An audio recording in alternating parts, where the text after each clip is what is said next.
Hey toy fans, I'm D21Beast and welcome back to my figure review series here on my YouTube channel. And today we're taking a look at an oldie from this year. We've got the Marvel Legends Infinite Series Amazing Spider-Man 2 Wave Electro figure, released by Hasbro in 2014. This figure was released to coincide with the film Amazing Spider-Man 2, which came out earlier this year.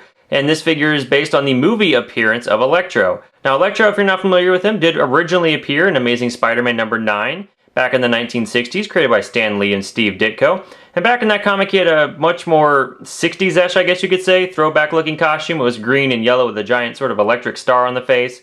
But this particular version of Electro is sort of an amalgamation of his first appearance in Ultimate Comics, where he wore a black jumpsuit and had kind of yellow skin, and then his later appearances, where he just didn't have any suit at all and had completely blue skin. So they kind of came to a happy medium when designing the costume for the Amazing Spider-Man 2 movie. Let's go ahead and get things started by taking a look at the packaging for this figure. Coming down the front of the box, you do have the Build-A-Figure Collection Green Goblin emblem in the upper left. You do have the logo for the Amazing Spider-Man 2 movie. And then you come down and see this window box packaging that does have the Electro figure inside, as well as all of his accessories and Build-A-Figure piece.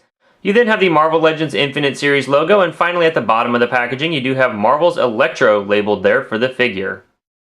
Coming down the back of the box, you do have the Marvel Legends Infinite Series logo and the Amazing Spider-Man 2 logo. You've got a bio for Electro off to the right. Go ahead and pause now to read that. You do have an image of the figure inside this box as you come down the center of the packaging. You then have the Build-A-Figure Collection Green Goblin emblem. And then at the bottom, you do have a complete list of all the other figures available in this wave. Many of them I've reviewed already. And then off to the left, you do have an image of the Ultimate Green Goblin Build-A-Figure once he's combined. Alright guys, that's the packaging. Let's say we get this Electro figure out of the box and see what this guy's all about. Alright toy fans, here we have Electro out of the box, and while this figure does have some uneven paintwork off the bat, I actually kind of like him quite a bit, and I'm glad that I've got him here. The first thing I want to comment though about this Electro's head is the interesting choice in sculpting. That face does not look at all like Jamie Foxx's portrayal of Electro in The Amazing Spider-Man. I mean, here's a picture of Jamie Foxx off to the right, and that's just not the same head sculpt whatsoever. In fact, I would argue it's not even the same ethnicity. I find it kind of funny. I mean, it almost looks like they took an image of Dr. Manhattan from Watchmen and used that as the basis for this figure's head sculpt, which is just strange, right? But once you get past that and the actor likeness not really being there, I do like the head sculpt overall, and I like the sort of shade of blue that they've used to sculpt this head. It's a little bit translucent, and it's got just a nice neutral tone on there, so, I mean, you're not stuck with any particular angry pose or scared pose or whatever, or scared face, I should say.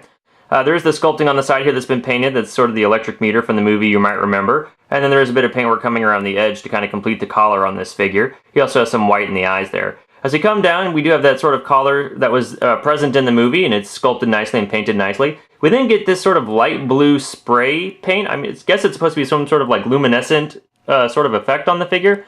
But it's not the same color as the hands or even the head sculpt, so I wish it was just matched one of the two of those at the very least. Now that paint is extended to the tips of the electricity on the hands here, but overall it just looks a little bit out of place. Also, this Electro figure doesn't have, and this is a subtle detail, but this Electro figure doesn't have the lightning bolts that were on the costume in the movie, so I don't know if this is just sort of an unfinished version of the movie concept artwork that they based this figure off of, but it's just not 100% screen accurate, so I'm a little disappointed by that, but not a major complaint. As you come down the figure, you can see that this is completely original sculpting for this figure, no reused parts here. We got a bodysuit that's got all sorts of line work and piping on it, which is done really nicely. It's mostly black overall. Has some knee pads sculpted there, and then down here at the boots, we even have some detail around the boots and on the edge of the pants. As you flip this figure around, you'll notice that it has more of that piping coming up the back. And strangely, there seems to be a hole on the back of this figure. Now, he doesn't come with any sort of flight stand or figure stand, and he doesn't have any accessories that plug into the back. So I don't know if that's part of some unfinished feature for the figure they never got around to. I just don't know, but that's kind of curious that that's there. Electro comes with all the accessories that you see here, so thank you Hasbro for not skipping out on the details on this guy. The first thing you're probably going to notice is this arm Build-A-Figure piece for Ultimate Green Goblin, and we'll get to this guy a bit later guys, I promise. We're just going to set it to the side for now. And this flame piece is also part of that Ultimate Green Goblin figure, so again, we'll get to that in a little bit. Not this review, but a future one. But Electro does come with these hand accessories that you see here, and I was quite relieved to see these hand accessories when I got Electro out of the package. As cool as it is to have these dynamic hand, electrified hand sort of motions that he's coming with, this is not something that I regularly want to have my Electro figure posed with. So I'm glad that you can just pull out this hand really easily and slide in a fisted hand just like that, and have an Electro who's not nearly as ready for action, I guess you could say. Just nice to have a neutral fist for when the time calls for it. The only thing is that there's still sort of this afterglow on the forearm from the electric hand effect, so the hand doesn't really have any paint on it to match that effect. It just is going to be a glowing forearm, I guess, to go with your neutral black hand. The other thing that we have here is Electro's head comes off pretty easily, and he's got this alternate head that I actually think is really cool. Once we get this on, it just slides on just like this. It's a little tough because it's brand new, but there we go. You have this head here that has these electrified effects coming off the eyes, which I think is a nice touch. So if you wanted to have sort of Electro in the throes of battle, you know, kind of going crazy and using his powers, you can put on that head that just shows, you know, more of the battle effect or more of the electricity effect coming off of his face. So that's a nice, fun, dynamic head to have for your figure. So I'm glad that they chose to include that. Moving on to articulation, you can see that Electro does have a head that'll rotate a full 360 degrees. He can look up that far, look down that far. He's got a shoulder rotation that spins all the way around. It does get a bit hindered by these bolts here on the shoulder, but you can work around with that. His arm will move out that far from the body. He does have a bicep rotation that spins completely around, as well as having a double jointed elbow that collapses in that far, which is really nice. He also has full rotation here at the wrist, and then he has a hinge that bends up that far and down that far. Great range of motion there. That articulation is copied on the other side.